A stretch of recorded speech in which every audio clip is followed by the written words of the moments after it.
Well, news just coming in, the Supreme Court has asked the government to reform the system so that money can be recovered from loan defaulters. The Supreme Court has also asked the Finance Ministry to inform it about the mechanisms that are in place. Rhythm Anand Bhardwaj brings us more details. Yes, Rhythm.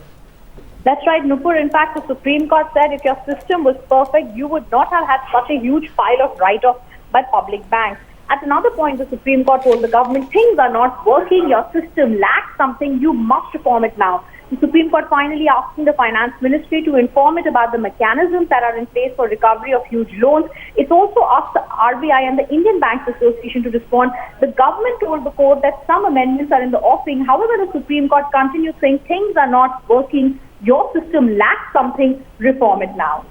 Right, Meenakshi Bhanja is also joining us on this one. Meenakshi, we are also told that the Indian Banks Association has also been told to respond on this. Now, the other part of it also, Meenakshi, is that the fact is that, both banks, that's the Reserve Bank as well as various other banks, don't seem to be on the same page as to the amount of write-offs that we've seen, really. Well, we seem to have lost Meenakshi Bhanja, but Rhythm, can I put that question to you instead?